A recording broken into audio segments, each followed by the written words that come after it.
श्री सच्चिदानंद आप सभी लोगों को। देखिए, आज कल दिवाली थी और आज है विश्वकर्मा पूजा।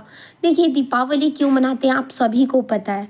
तो आप लोगों ने कभी सोचा कि भगवान श्री राम ने हम लोगों को क्या सिखाया, क्या संदेश दिया। दीपावली हमने मना ली, पर हमने दीपावली का सही अर्थ नहीं समझा।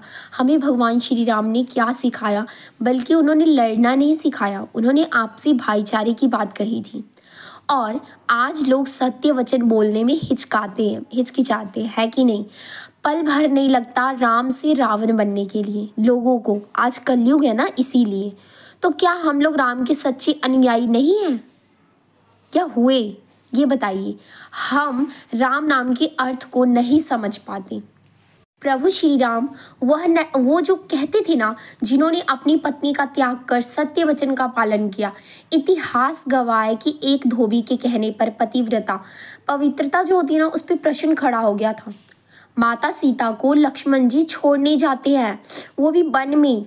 वे भी रो रहे हैं, मतलब कि आप देखिए भाभी के लिए, सीता माता के लिए, अपना जो लक्ष्मण जी है छोटे भाई राम जी के, वो रो रहे हैं। ये सब प्रसंग हमें रामायण में दर्शाया गया है और हमने देखा भी है, लेकिन कभी हमने इसकी व्याख्या की।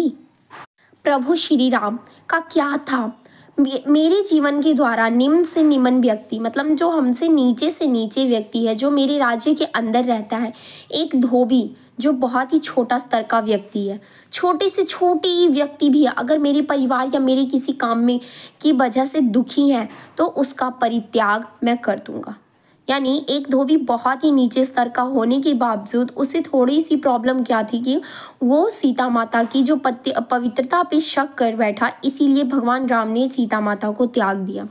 अर्थात कोई निम्न व्यक्ति, मतलब कि आप समझ सकते हैं नीचे स्तर का व्यक्ति मेरे जुलूस को रोक दे तो मेरा काम उसकी गाड़ी तोड़ना नहीं, मेरा काम उसे थप्पड़ मारना नहीं, बल्कि मेरा काम है उसकी मदद करना, सहायता करना। क्योंकि एक धोबी के जीवन में कोई दुख ना हो, और दुख ना हो इसलिए प्रभु राम ने अपनी पत्नी का त्याग किया। आप जिस चीज़ का त्याग कर रहे हैं, आप ही बताओ। राम नाम केवल शब्द नहीं है, एक विचारधारा है जिसको हमें समझना होगा। प्रभु श्री राम का जन्म अयोध्या में हुआ। अगर राम की तरह बनना चाहते हो तो सबसे पहले श्री राम के चरित्र की स्थापना अपने हृदय में करनी होगी।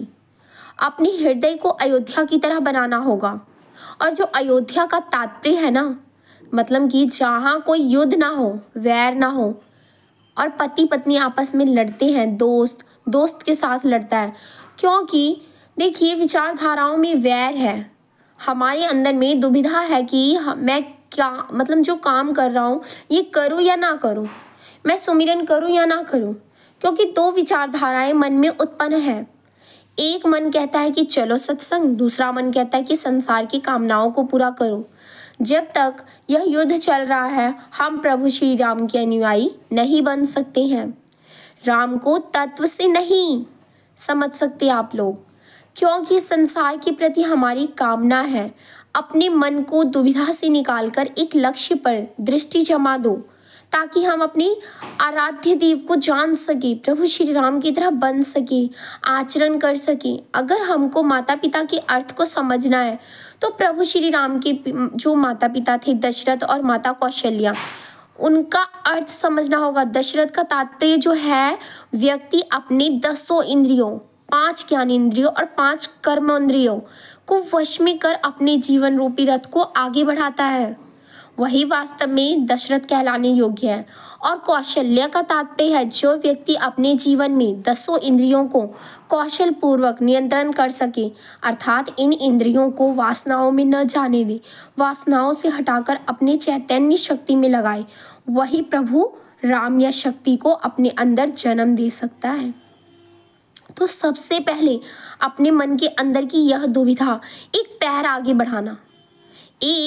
आगे बढ़ाना और दूसरा पैर जो है वो पीछे हटाना, उसको छोड़ना होगा। जब तक हम अपने जीवन में इंद्रिय निग्रह का भेद नहीं जान पाएंगे, तब तक अध्यात्म के पथ पर कभी भी अग्रसर आगे नहीं बढ़ पाएंगे। इसीलिए समय के पूर्ण सद्गुरु महाराज की शरण में जाकर अध्यात्म की विधि को जानते हुए अपने कर्म कर्तव्य को करते हुए प्रभु का नाम का सुमिरन करेंगे और भजन ध्यान करते हुए, जिससे मन निर्मल होकर इहलोक और परलोक दोनों को संवार दे। तो आप और इस चीज़ के समर्थन में है तो आप लोग भी कुछ ऐसा कीजिए। मेरी आवाज़ थोड़ी ख़राब हो गई, मेरी तबीयत ख़राब है, इसीलिए मैं वीडियोज़ नहीं बनाती थी। लेकिन आप लोग देखिए, दिवाली के महत्व को समझते सभी लोग